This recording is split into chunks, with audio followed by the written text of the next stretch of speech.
রংপুর মহানগরী সহ অঞ্চলের ৫ জেলায় চলতি মৌসুমে আলুর রেকর্ড পরিমাণ চাষ হয়েছে।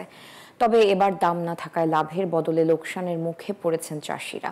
এমন পরিস্থিতিতে এবার ক্ষেতের আলু খেতেই পড়ে থাকবে এমনটা শঙ্কা করছেন অনেকেই। এছাড়া কোল্ড স্টোরেজের ভাড়া বৃদ্ধি করায় বিপাকে পড়েছেন চাষিরা। রেজাউল করিম মানিকের প্রতিবেদনে দেখুন বিস্তারিত।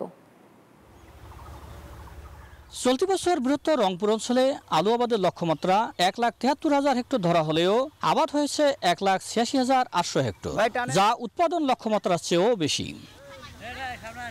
চাষিরা বলছেন মৌসুমে আলুর আবাদ রেকর্ড পরিমাণ হলেও ন্যায্য বাজার দর না পাওয়ায় হতাশ তারা। কারণ উৎপাদন খরচ ২০ টাকা হলেও প্রতি কেজি আলু বাজারে বিক্রি করতে হচ্ছে ১২ থেকে ১৩ টাকায়। এতে লাভ তো দূরের কথা, উৎপাদন খরচ তুলতেই হিমশিম খেতে হচ্ছে তাদের। এখন তো আমাদের সারের দাম বীজের দামে উঠে না, আলুর দাম যেরকম চলছে। আলুর বাজার মনে করেন ১৩ টাকা ১০ টাকা এরকম বাজার আলুর। তাতে কি আমাদের কি পোষাবে না, তো আমাদের মনে করেন হাজিরাই উঠতেছে না। এই ঈদে জামা জুতো অ্যাক্সেসরিজের ডিসকাউন্ট। এছাড়াও কোল্ড স্টোরেজে ভাড়া বৃদ্ধি করায় মরার উপর খরার ঘা হয়ে দেখা দিয়েছে চাষিদের। এখন এই আলু স্টোরে নেয় না, বাড়ির থর জায়গা নাই, কিনাইয়ে নাই, এখন এই আলু আমরা কি করব?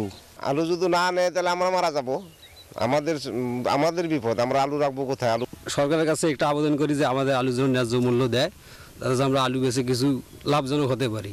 এদিকে কৃষি বিভাগ চাষিদের কোল্ড স্টোরেজের পাশাপাশি স্থানীয়ভাবে আলু সংরক্ষণের পরামর্শ দিচ্ছেন। অন্যদিকে কৃষি বিপণন অধিদপ্তর বলছে বিদেশে আলু রপ্তানির পাশাপাশি কিভাবে ভালোভাবে আলু সংরক্ষণ করা যায় সে ব্যাপারে কৃষকের পাশে আছে তারা। বর্তমানে যে কৃষক আসলে ক্ষেত থেকে আলুটা ওঠার পরে রাখবে কোথায়, না হয়তো তাকে বিক্রি করতে হচ্ছে বাজারে যেই দামই হোক।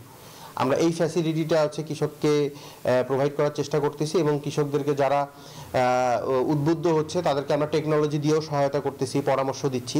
আলু চাষের জন্য বিখ্যাত রংপুর অঞ্চলের কৃষকের পাশে যদি সরকার না দাঁড়ায় তাহলে আলু চাষ থেকে মুখ ফিরিয়ে নেবে কৃষক, এমনটাই অভিমত সংশ্লিষ্টদের।